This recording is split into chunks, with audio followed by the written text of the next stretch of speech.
Assalamualaikum warahmatullahi wabarakatuh. Selamat pagi semuanya. Bagaimana nih kabarnya hari ini? Alhamdulillah baik semua ya. Baik, sebelum memulai pelajaran hari ini, untuk ketua kelas silakan dipimpin dulu teman-temannya untuk berdoa terlebih dahulu ya. Amin, alhamdulillah alamin. Baik, untuk sebelum memulai pelajaran hari ini, terlebih ibu akan mengabsen terlebih dahulu ya. Adakah yang nggak masuk hari ini untuk teman-temannya? Oh baik, berarti masuk semua ya hari ini ya. Oke. Baik, untuk sebelum memulai materi yang baru pada hari ini, yaitu sistem persamaan linear dua variabel, ibu akan mereview terlebih dahulu mengenai persamaan garis lurus yang telah diajarkan pada minggu lalu. Nah, ada yang masih ingat nggak mengenai apa sih persamaan garis lurus? Ya benar tuh yang disebutkan oleh temannya. Persamaan garis lurus merupakan suatu perbandingan di antara koordinat X dengan koordinat Y, di mana terdapat dua titik yang terletak pada satu garis. Nah, kita bisa lihat pada gambarnya yang telah ibu gambarkan. Nih, bisa kita lihat di sini terletak ada dua titik yang disatukan dalam satu garis. Benar ya tadi yang dikatakan oleh temannya? Oke. Lalu ibu akan singgung terlebih dahulu mengenai apa sih garis lurus. Nah, untuk itu ada yang masih ingat nggak? Apa itu garis lurus? Nah, benar tuh yang dikatakan oleh temannya. Garis lurus merupakan kumpulan titik-titik yang sejajar. Jadi kalau bisa kita lihat atau kita bedah, untuk membentuk suatu garis ini terdapat banyak titik-titik di antara koordinat Y dengan koordinat X. Makanya akan terbentuk suatu garis. Nah, lalu untuk bentuk persamaannya nih, ada yang masih ingat juga nggak? Ada banyak kalau kemarin. Nah benar tuh, salah satunya benar yang dikatakan oleh temannya.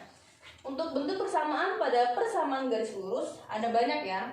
Yang pertama ada Y sama dengan MX, lalu Y sama dengan min MX, Y sama dengan A, X sama dengan A, dan AX plus BY, dan lain-lainnya.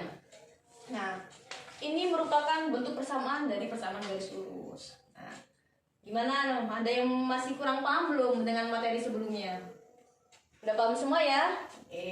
Baik. Lalu kita lanjut dengan materi yang hari ini, yaitu sistem persamaan linear dua variabel. Nah, sebelum ibu menjelaskan, untuk anak-anak silakan dibaca dulu di bukunya dari halaman 10 sampai 15 ya. Sudah ada di buku paketnya. Oke, ibu berikan waktu 10 menit. Silakan dibaca terlebih dahulu. Baik, udah dibaca semua ya. Lalu untuk selanjutnya, mungkin kalian bertanya-tanya nih, apa sih tujuan kita belajar mengenai sistem persamaan linear dua variabel atau materi hari ini gitu. Nah, tujuan kita mengapa belajar ini? Karena kita akan memahami apa sih konsep dari sistem persamaan linear dua variabel, atau yang sering kita singkat yaitu SPLDF, DV.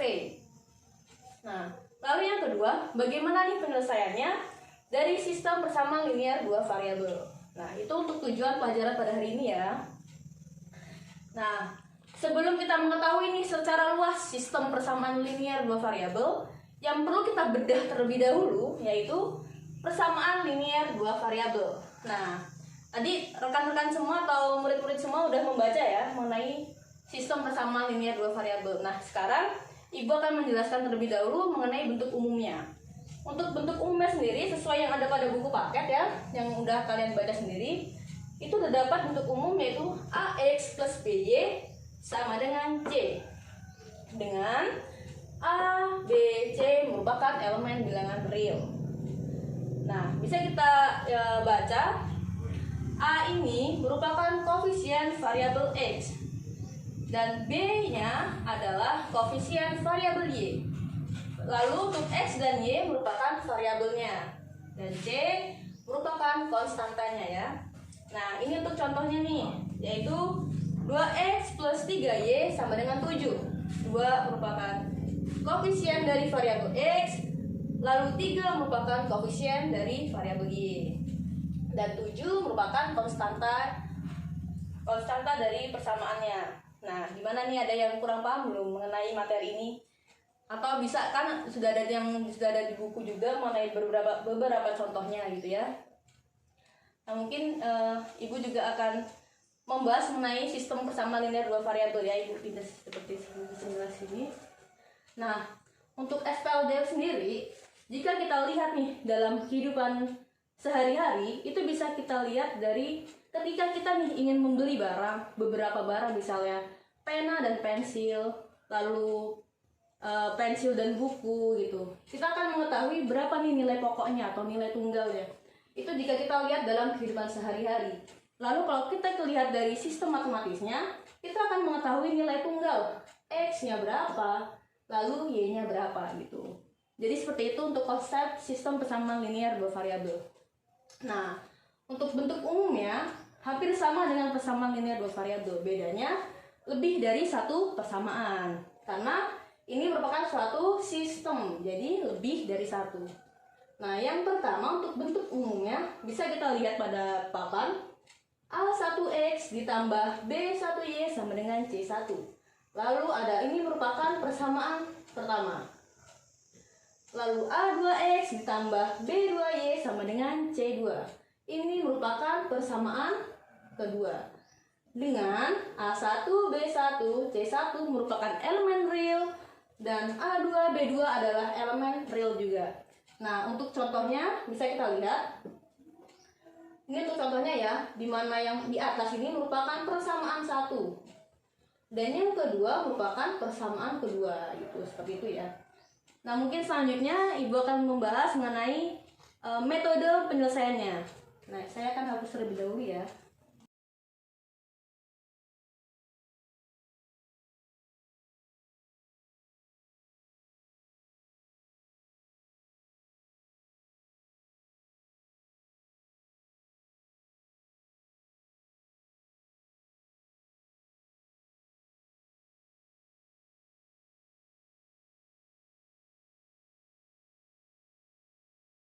Selanjutnya saya akan membahas mengenai metode penyelesaian SPLDV. Metode ini ada 4, yaitu eliminasi, substitusi, gabungan, dan grafik. Namun pada kesempatan kali ini saya akan membahas 3 metode. Yang pertama itu metode eliminasi. Metode eliminasi sendiri itu digunakan atau langkah pertama yang dilakukan adalah menyamakan koefisiennya. Pada contohnya yang telah saya tulis pada papan ini, saya akan menyamakan koefisien variabel X-nya, yaitu dengan cara mengalihkan persamaan pertama dikali 3, lalu persamaan kedua dikali 1. Lalu akan didapatkan 3x plus 3y sama dengan 6, lalu 3x plus 6y sama dengan 18. Lalu saya kurangkan dan didapatkan nilai y yaitu 4. Lalu yang kedua, kita melakukan eliminasi dengan menyamakan koefisien pada variabel y didapat. Dan bisa kita lihat x plus y sama dengan 2, dan persamaan kedua yaitu 3x plus 6y sama dengan 18. Untuk persamaan 1 kita kalikan dengan 6, lalu persamaan 2 kita kalikan dengan 1, dan didapatkan 6x plus 6y sama dengan 12 dan 3x plus 6y sama dengan 18. Lalu dengan melakukan hal yang sama didapatkan nilai x itu sama dengan minus 2. Untuk metode eliminasi, apakah ada yang ditanyakan? Dari ditanyakan, oke, baik. Saya anggap paham ya mengenai metode eliminasi dan perlu diperhatikan mengenai tanda negatif dan positifnya dalam melakukan pembagian. Lalu yang metode yang kedua yaitu metode substitusi. Substitusi sendiri ini, hal pertama yang kita harus lakukan adalah mengubah salah satu persamaannya menjadi persamaan umum seperti ini. AX plus B atau Y CY plus D. Ini bebas kita menentukan variabel apa yang kita ingin substitusikan. Nah, untuk contohnya dengan contoh yang sama yaitu x plus y sama dengan 2, kita ubah terlebih dahulu, kita ruaskan y-nya, yaitu x sama dengan 2 min y. Nah, setelah mendapatkan nilai x-nya ini 2 min y, kita substitusikan pada persamaan yang kedua, yaitu 3x plus 6y sama dengan 18. Yaitu 3, x-nya kita substitusikan menjadi 2 min y plus 6y sama dengan 18. Lalu dengan mengalihkan kodok atau yang kita biasa tahu sehari-hari, dan didapatkan nilai Y yaitu sama dengan 4. Nah, untuk langkah substitusi ini, setelah mendapatkan nilai Y, kita mensubstitusikan pada persamaan yang pertama dan menggantikan nilai Y ini menjadi 4, sehingga didapatkan nilai X-nya yaitu -2, sehingga didapatkan hasil yang sama pada metode sebelumnya yaitu -2,4 untuk nilai Y-nya. Lalu selanjutnya yaitu gabungan. Gabungan ini digunakan untuk langkah awal kita melakukan metode eliminasi terlebih dahulu. Lalu yang kedua yaitu substitusi terlebih dahulu. Lanjut substitusi. Nah, setelah melakukan langkah ini akan didapatkan penyelesaiannya. Bisa kita lihat pada contoh. Dengan contoh yang sama yaitu X plus Y sama dengan 2. Lalu 3X plus 6Y sama dengan 18. Kita eliminasikan dulu variabel X-nya, yaitu dengan mengalihkan 3 dan mengalihkan 1 dengan langkah yang awal pada cara yang pertama, dan didapatkan nilai Y yaitu 4. Dan untuk substitusi X plus Y sama dengan 2, kita gantikan nilai Y menjadi 4 dan didapatkan nilai X sama dengan -2. Nah, bisa kita simpulkan juga untuk nilai gabungan, untuk metode gabungan ini sangat efisien dikarenakan perlu melakukan eliminasi lalu mensubstitusikannya saja gitu. Tapi bebas dari kalian ingin melakukan metode yang mana karena akan menghasilkan hasil yang sama. Dan untuk metode grafik kita akan bahas untuk minggu selanjutnya ya. Nah, untuk agar kalian lebih paham lagi, Ibu akan memberikan contoh soal atau PR pada halaman 16 sampai 17 ya. Kalian kerjakan pada buku tulis, lalu kerjakan satu soal menggunakan ketiga metode ini agar kalian dapat melihat perbandingannya apakah jawaban dari kalian benar atau salah gitu. Karena kalau benar, hasil kalian menggunakan metode apa saja akan menghasilkan hasil yang sama. Nah, itu saja yang mungkin Ibu dapat sampaikan. Dan untuk kesimpulan pada hari ini, kita telah mempelajari mengenai konsep dari SPLDV. Lalu kita juga telah mengetahui metode apa saja nih yang bisa kita gunakan dalam mencari penyelesaiannya. Seperti itu ya. Dan jangan lupa dikerjakan PR-nya. Mungkin itu saja saya dapat sampaikan. Assalamualaikum warahmatullahi wabarakatuh.